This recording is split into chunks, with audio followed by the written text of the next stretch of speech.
Good morning, everyone.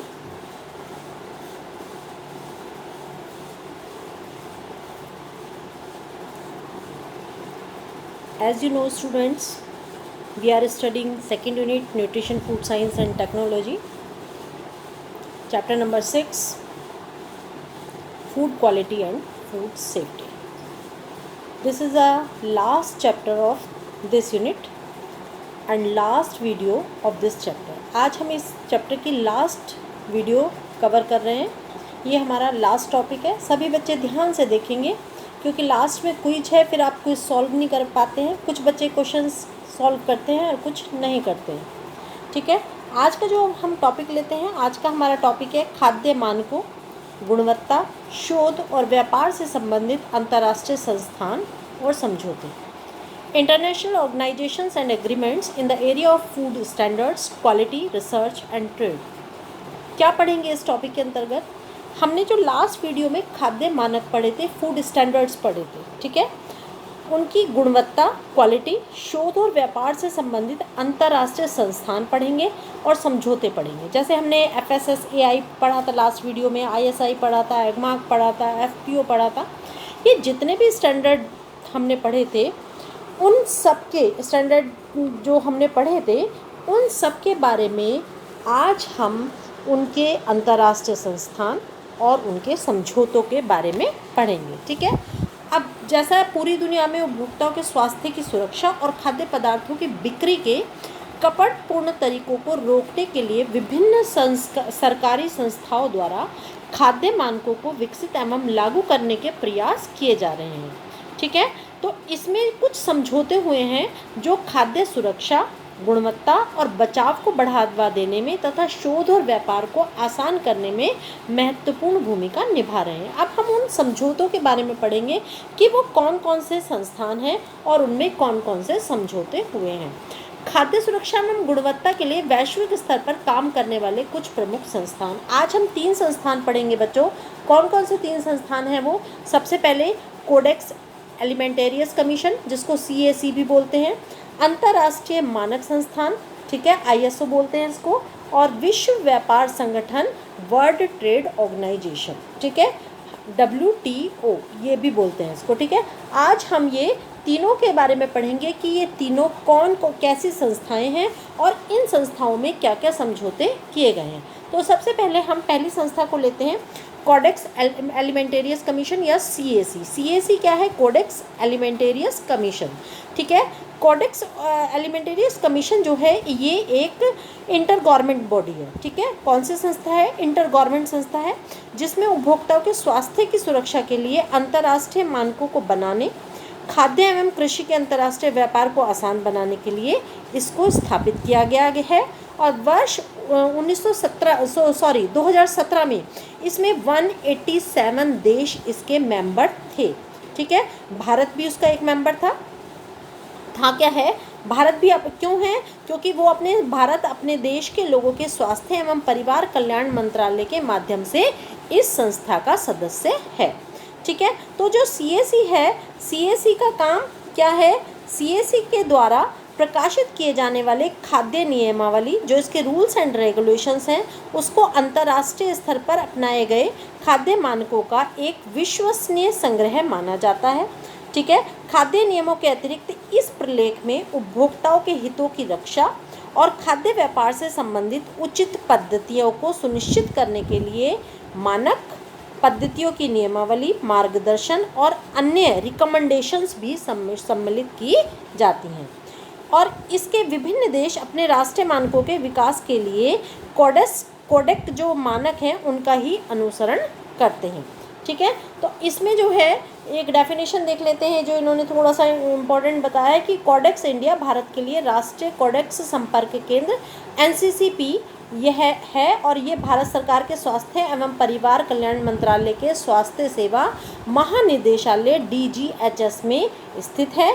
यह राष्ट्रीय codex समिति के सहयोग से भारत में कोडेक्स गतिविधियों को समन्वित और प्रोत्साहित करता है.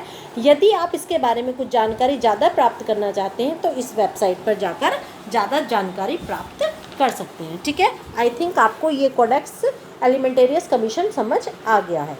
इसके बाद हम सेकंड संस्था देखते हैं कौन सी है। सेकंड है ISO या अंतर्राष्ट्रीय मानकीकरण संगठन। अंतर्राष्ट्रीय मानकीकरण संगठन, इंटरनेशनल ऑर्गेनाइजेशन फॉर स्टैंडर्डाइजेशन।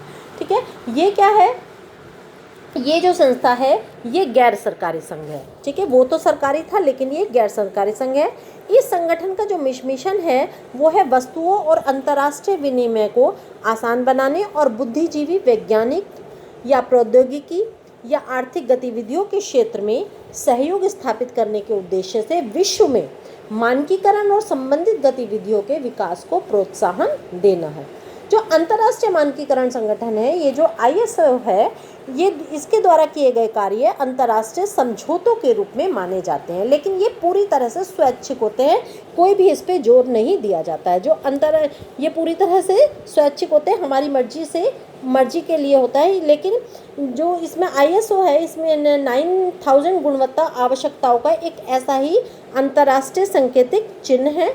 ठीक है, यह किसी संस्था के गुणवत्ता प्रबंधन से संबंधित होता है, इसीलिए इन मानकों को अपनाना हमें कंपल्सरी नहीं होता है, पूरी तरह से स्वैच्छिक होता है। अब हमने जो दो संस्थाएं पढ़ी हैं, कोडेक्स और ISO, इनके बारे में डिफरेंस देखते हैं क्या क्या है। पहला जो है ये पूरी तरह से क्या है, राष्ट्रीय नियमों के विकास के लिए उपयोग में लाई जाती है, और जबकि जो ISO है ये क्या है, ये पूरी तरह से स्वैच्छिक है।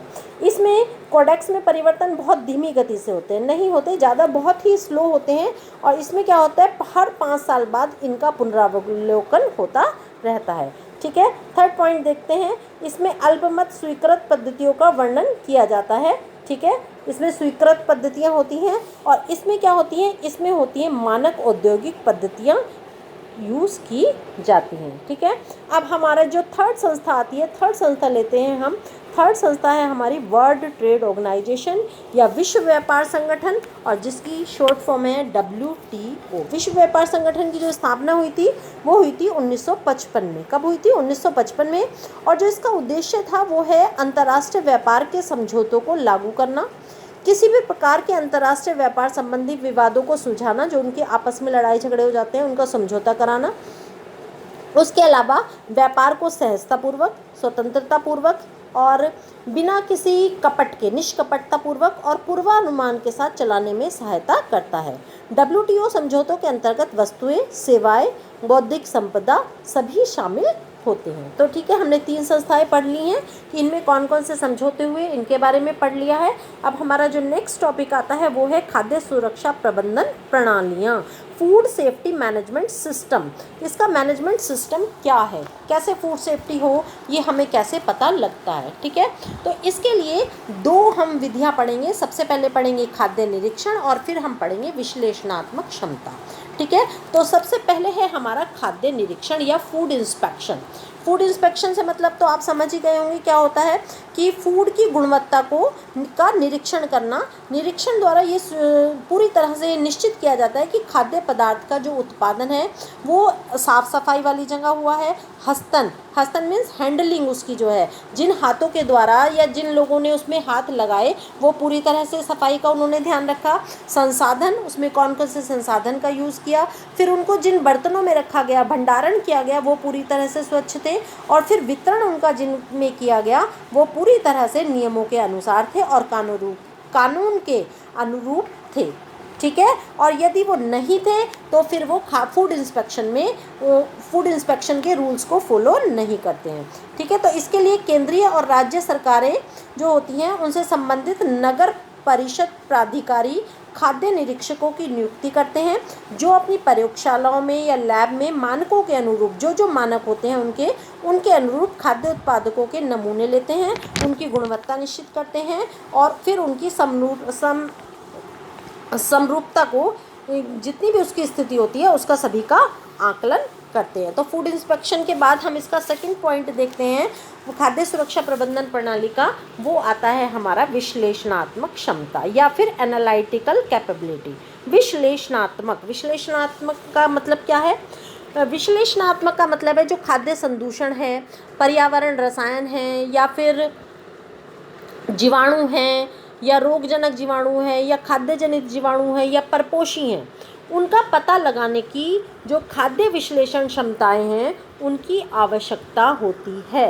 किसी भी प्रकार के खाद्य पदार्थ के विश्लेषण के लिए परीक्षण संबंधी सभी सुविधाओं से युक्त तथा सरकार द्वारा मान्यता प्राप्त प्रयोगशाला की आवश्यकता होती है, क्योंकि जब तक प्रयोगशाला नहीं होगी तब तक आप उसका एनालिटिकल कैपेबिलिटी उसकी नहीं जान सकते हैं। ठीक है, तो इसके अतिरिक्त इसमें परीक्षण करने वाले सभी कर्मचारी अच्छी तरह से प्रशिक्षित होने चाहिए और उन्हें प्रयोगशाला में काम करने का अनुभव होना चाहिए और उनके जो सिद्धांत हैं और भौतिक हैं, रासायनिक हैं या सूक्ष्म जैविक विश्लेषण में वो पूरी तरह से कुशल होने चाहिए और उनको खाद्य पदार्थों के या खाद्य उत्पादों के परीक्षणों का पूरी तरह से ज्ञान होना चाहिए। ये हमने विश्लेषणात्मक अध्ययन पढ़ा।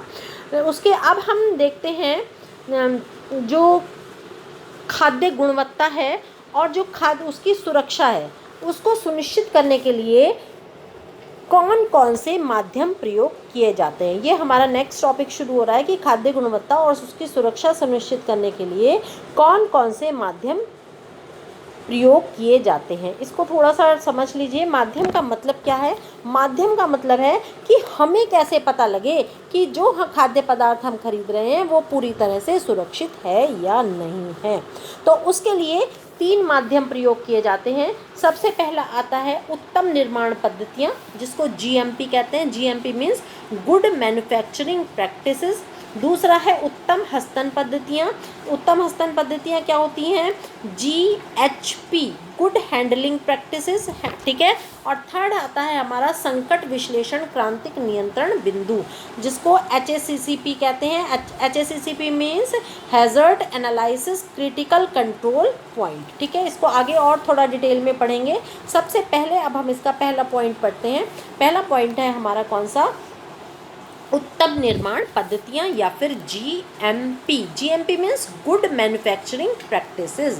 GMP है कि यदि मोहर उस पर लगी हुई है, GMP सर्टिफाइड है, उसके ऊपर लोगो लगा हुआ है, तो उसका मीनिंग क्या है? उसका मीनिंग है कि उसका उत्तम तरीके से निर्माण किया गया है, उत्तम पद्धतियाँ यूज की गई हैं, उसकी गुणवत्ता अच्छी है और उसकी जो क्वालिटी है उसकी एश्योरेंस है कि वो पूरी तरह से सही है। इससे हमें ये पता लगता है कि खाद्य जो उत्पाद है वो उत्पादकों के उपभोग के लिए पूरी तरह से सुरक्षित है और उसका जो तय मानक हैं उन सभी मानकों को वो पूरा कर रहे हैं। उसके अलावा जो संदूषण है उसकी संभावना को कम करते हैं।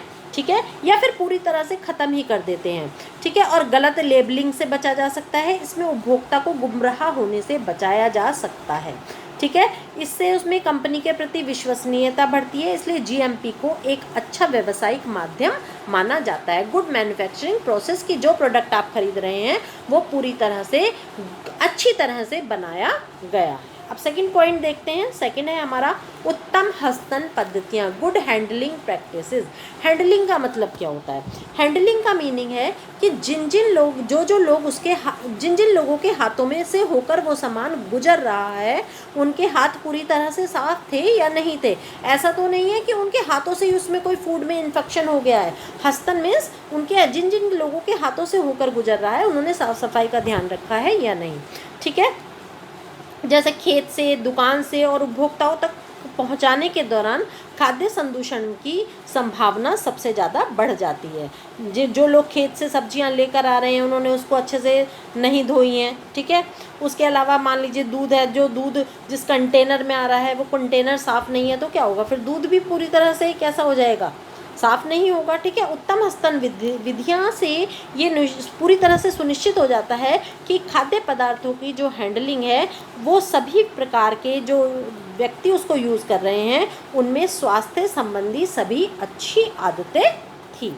अब जो हमारा थर्ड पॉइंट आता है HACCP। HACCP में संकट विश्लेषणात्मक महत्वपूर्ण नियंत्रण बिंदु, hazards analysis critical control point. ठीक है, तो ये HACCP क्या है? HACCP का मतलब है ये सुरक्षित होने का आश्वासन देने का एक साधन है। ठीक है, HACCP खाद्य निर्माण और भंडारण के लिए एक उपागम है जिसमें रोगजनक सूक्ष्म जीवों तथा अन्य खाद्य संकटों के विकास में सामग्री तथा प्रक्रिया के योगदान की क्षमता का आकलन किया जा सके। ठीक है। जो संभावित संकटों की पहचान है, कच्ची सामग्री एकत्र करना, जैसे उनका निर्माण करना, वितरण करना, खाद्य पदार्थों का उपयोग करना, आहार श्रृंखला के प्रत्येक चरण के समय होने वाले संकट की संभावनाओं का आकलन और संकट के नियंत्रण के लिए उपाय बताना है। ठीक है, उपाय भी बताते हैं कि जिन जिन संकटों से आप, यदि कुछ संकट हो जाता है तो उसके लिए क्या उपाय करना चाहिए। ये खाद्य सुरक्षा को सुनिश्चित करने का एक बहुत ही अच्छी अप्रोच है, उपागम है ये। ठीक है, ये खाद्य सुरक्षा को सुनिश्चित करने के लिए उत्पादकों, संसाधकों, वितरकों और जो उसका निर्यात करने वाले लोग हैं, उनको संसाधनों का उपयोग प्रभावशाली तरीके से करने के लिए सक्षम बनाती है। और उसके अलावा जो ये HACCP है, ये नियमित रूप से उत्तम गुणवत्ता वाले उत्पादों का आश्वासन देती है कि जिस प्रोडक्ट में सारे अच्छी गुणवत्ता के पदार्थ यूज़ किए गए हैं। अब देखते हैं हम food quality and food safety, जो हमने ये चैप्टर पढ़ा है, इसका स्कोप क्या है। ठीक है, तो इसमें हम देखेंगे कि जो भारतीय खाद्य संसाधन उद्योग है आज बहुत तेज़ी से प्रगति कर रहा है, ये आपको पता ही है। और भारत का जो खाद्य उद्योग है, ये पूरी तरह से इसमें जो GDP है दर हमारी, वो 26% की हिस्सेदारी रखती है। और इसकी उन्नति की गति को देखते हुए ये पूरी तरह से कहना गलत नहीं होगा कि आने वाले वर्ष जो हैं उनमें खाद्य उद्योग का विकास एक बहुत ही प्रमुख क्षेत्र होगा। क्यों होगा? क्योंकि भारत में जो निर्मित खाद्य उत्पाद हैं उनका निर्यात बहुत तेज़ी से बढ़ने लगा है और देशों में हमारे देश से निर्मित खाद्य पदार्थ बहुत ज़्यादा निर्यात होने लगे हैं। और आज के दौर में खाद्य उद्योग के क्षेत्र में हो रही प्रगति और परिवर्तनों ने इस क्षेत्र में कार्य अवसरों को बहुत ज़्यादा बढ़ावा दे दिया है, जिसके फलस्वरूप हमारा जो करियर है उसके करियर के विकल्प में बहुत ज़्यादा वृद्धि हो रही है। कब? यदि हम फूड क्वालिटी के बारे में स्टडी करते हैं तो जो भी व्यक्ति इस क्षेत्र में अपना करियर बनाना चाहते हैं, उन्हें खाद्य रसायन, खाद्य संसाधन संरक्षण, खाद्य विश्लेषण और गुणवत्ता नियंत्रण का पर्याप्त रूप से पूरी तरह से ज्ञान होना चाहिए। और उसके साथ साथ खाद्य सूक्ष्म जैविकी, खाद्य संबंधी कानून और संवेदी मूल्यांकन में भी वो व्यक्ति पूरी तरह से निपुण होने चाहिए। जो निपुण लोग होते हैं उनको विभिन्न स्वास्थ्य एजेंसियों में और खाद्य विधिकर्ता, खाद्य सुरक्षा अधिकारी, खाद्य विश्लेषण, सार्वजनिक विश्लेषक के रूप में भी नौकरी मिल सकती है। जो व्यावसायिक स्वैच्छिक एजेंसियां होती हैं, जैसे कि एगमार्क, BIS और गुणवत्ता नियंत्रक प्रयोगशालाएं जो होती हैं, उनमें भी वो व्यक्ति पूरी तरह से काम कर सकते हैं। तो इसमें बहुत ज़्यादा स्कोप है करियर बनाने का। और उसके अलावा खाद्य उद्योग में और देखते हैं जीविका के अवसर कौन कौन से हैं। यदि आप इसमें अपना करियर बनाना चाहते हैं तो आप कौन कौन से फील्ड में जा सकते हैं। देखिए, गुणवत्ता नियंत्रक प्रबंधक बन सकते हैं आप। HACCP के आकलन के लिए क्या कर सकते हैं? उसके लिए खाद्य लेखा निरीक्षक, शोध और विकास विभाग में आप काम कर सकते हैं। खाद्य गुणवत्ता नियंत्रण प्रयोगशाला में एक विश्लेषण के रूप में काम कर सकते हैं। खाद्य सुरक्षा प्रबंधक और HACCP टीम के सदस्य बन सकते हैं आप। और HACCP को लागू करने के लिए एक ट्रेनर के रूप में भी आप काम कर सकते हैं। तो इतने सारे इसमें ऑप्शंस हैं और बहुत अच्छी अच्छी जॉब इसमें अवेलेबल हैं। उसके अलावा आप अपना काम भी इसमें कर सकते हैं यदि आपने स्टडी की है, सेल्फ एम्प्लॉयमेंट। ठीक है, और उसके अलावा उद्यमशीलता के अवसर भी बहुत ज़्यादा हैं, एंटरप्रेन्योरशिप। ठीक है, जो आपने एंटरप्रेन्योरशिप फर्स्ट चैप्टर में पढ़ा था उसमें भी बहुत ज़्यादा इसमें अपॉर्चुनिटीज़ आती हैं। ठीक है, तो अब जीविकाओं के अवसर आपने देख ही लिए हैं कौन कौन से हैं। उसके अलावा आप इसमें रिसर्च कर सकते हैं, लेखक बन सकते हैं और स्वैच्छिक संगठनों के विभिन्न पदों पर काम कर सकते हैं, शिक्षण कर सकते हैं, शैक्षिक क्षेत्र में काम कर सकते हैं। ठीक है, गुणवत्ता प्रमाणीकरण के रूप में काम कर सकते हैं, लेखा परीक्षक के रूप में काम कर सकते हैं, विशेषज्ञ बन सकते हैं HACCP के, और खाद्य उद्योग की गुणवत्ता नियंत्रण प्रयोगशालाओं में विश्लेषक तथा प्रबंधक स्तर पर भी आप काम कर सकते हैं। तो यहाँ पर अब हम इस चैप्टर को ख़त्म करते हैं। आज हमारा ये थर्ड चैप्टर ख़त्म हो रहा है, लेकिन उस ख़त्म करने से पहले हम इस जो आज हमने पढ़ा है इसका एक क्विज़ लेंगे। सभी बच्चे क्विज़ के आंसर्स ज़रूर दें। कुछ बच्चे आंसर्स नहीं देते हैं। ठीक है, तो सभी बच्चे यदि क्विज़ के आंसर देंगे तो आपको टॉपिक भी अच्छे से समझ आएगा और आप बहुत अच्छे से इस चैप्टर के बारे में भी समझ जाएंगे। तो पहला क्वेश्चन लेते हैं हम।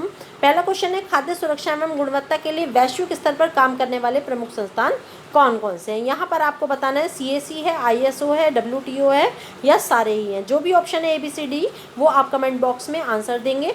सेकंड क्वेश्चन आता है हमारा, वर्ल्ड ट्रेड ऑर्गेनाइजेशन जो WTO है इसकी स्थापना कब हुई थी, ठीक है।